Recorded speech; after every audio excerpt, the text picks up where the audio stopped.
Assamese study চেনেলটোলৈ সকলোকে নমস্কাৰ জনাইছোঁ আৰু মই লৈ আহিছোঁ অসমৰ জনগোষ্ঠীসকলৰ ওপৰত প্ৰস্তুত কৰা কেইটামান সানমিহলি প্ৰশ্ন উত্তৰ আপোনালোকক দিব বিচাৰিছোঁ। প্ৰথম প্ৰশ্নটো আছে ইয়াৰ আগৰ ভিডিঅ'ৰ পাছতো দিছোঁ। ইয়াত হৈছে আৰম্ভ হৈছে 130 নম্বৰৰ পৰা।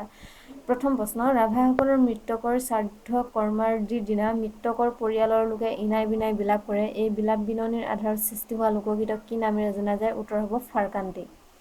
131 মিবু ডাক নাম মিচিংসকলৰ। মিবু ডাক নাম হৈছে মিচিংসকলৰ। নৃত্যত বাদ্য সংগত কৰা হয় নে নহয়? উত্তৰ হ'ব কোনো বাদ্য সংগত কৰা নহয়। 132 নামনি অসমৰ ন-অসমীয়া অধিবাসী মুছলমানসকলে মাঘ বিহুক কি উৎসৱ হিচাপে পালন কৰে? উত্তৰ হ'ব পোখৰা উৎসৱ। 133 তিৱা বা লালুঙসকলে ৰঙালী বিহুৰ ঠিক পিছৰটো বুধবাৰে পালন কৰা বসন্তকালীন উৎসৱটো কি? এইটো হ'ব ছগ্ৰামিছোৱা উত্তৰ। আৰু এই নৃত্যত থোৰাং নামৰ বাদ্যযন্ত্ৰবিধ অপৰিহাৰ্য।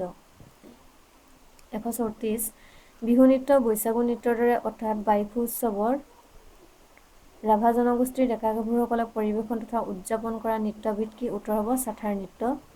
135 ৰঙালী বিহুৰ সময়ত অসমৰ দেউৰী সম্প্ৰদায়ৰ ডেকা-গাভৰু বুঢ়া-বুঢ়ী নিৰ্বিশেষে সকলোৱে মিলিজুলি উদযাপন বা পৰিৱেশন কৰা নৃত্যবিধ কি? আবৰ বড়ো নৃত্য। তাৰ পাছৰ প্ৰশ্ন, অসমৰ কোনটো জনগোষ্ঠীয়ে বায়ুস আৰু ফাৰকান্তি উৎসৱ পালন কৰে? উত্তৰ হ'ব ৰাভাসকলে। তাৰ পাছৰ প্ৰশ্ন, ছগ্ৰামিছোৱা আৰু লেথুন কোনটো জনগোষ্ঠীয়ে পালন কৰে? উত্তৰ হ'ব তিৱাসকলে। ইয়াতে আছিল 130ৰ পৰা 137 নম্বৰলৈকে। তাৰ পাছৰটো আছে গীৰ্কা এবিধ গীত নৃত্যৰ অনুষ্ঠান। এই গীত নৃত্যৰ অনুষ্ঠানটো কোনটো জনগোষ্ঠীৰ? উত্তৰ হ'ব ৰাভাসকলৰ। আলি আই লৃগাং উৎসৱত কৰা নৃত্যক কি বোলা হয়? গুমৰাগ পাকচ। তিৱাসকলে প্ৰতি 5 বছৰ মূৰে মূৰে উদযাপন কৰা উৎসৱটোৰ নাম কি? ৱানচাৱা উৎসৱ। চাওতালসকলে শৰৎকালত পালন কৰা উৎসৱটোৰ নাম কি? উত্তৰ হ'ব দাচাই উৎসৱ। দাচাই উৎসৱত পৰিৱেশন কৰা নৃত্যবিধৰ নাম কি? লৰৈ নৃত্য। তাৰ পাছৰ প্ৰশ্ন, চৰমাগা উৎসৱ অসমৰ কোনটো জনগোষ্ঠীৰ এক উল্লেখযোগ্য উৎসৱ? উত্তৰ হ'ব হাজংসকলৰ। তাৰ পাছৰ প্ৰশ্ন, ভৈয়ামৰ কাৰ্বিসকলৰ প্ৰধান উৎসৱ কি? উত্তৰ হ'ব জহং। পাছত আছে থুৰেমাগা উৎসৱ কাৰ? হাজংসকলৰ। তাৰ পাছৰ প্ৰশ্নটো আছে লিপিৰ, যিহেতু সানমিহলি প্ৰশ্ন বুলি কৈছিলোঁ, গতিকে লিপিৰ প্ৰশ্ন এটা মাজতে ইয়াত আছে।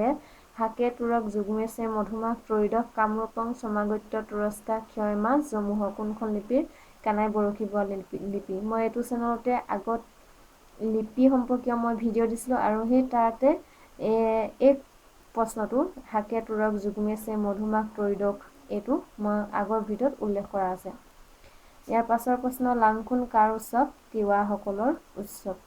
গতিকে ইয়াতে দিলোঁ মই 138ৰ পৰা 147 নম্বৰলৈকে আছিলে এইটো পৃষ্ঠাত। গতিকে যদি ভিডিঅ'টো ভাল পাইছে তেতিয়াহ'লে লাইক কৰিব, শ্বেয়াৰ কৰিব আৰু ছাবস্ক্ৰাইব কৰিব নাপাহৰিব। পুনৰ মই আৰু এটা নতুন ভিডিঅ' লৈ আকৌ আপোনালোকৰ মাজলৈ আহিম। আজিলৈ ধন্যবাদ।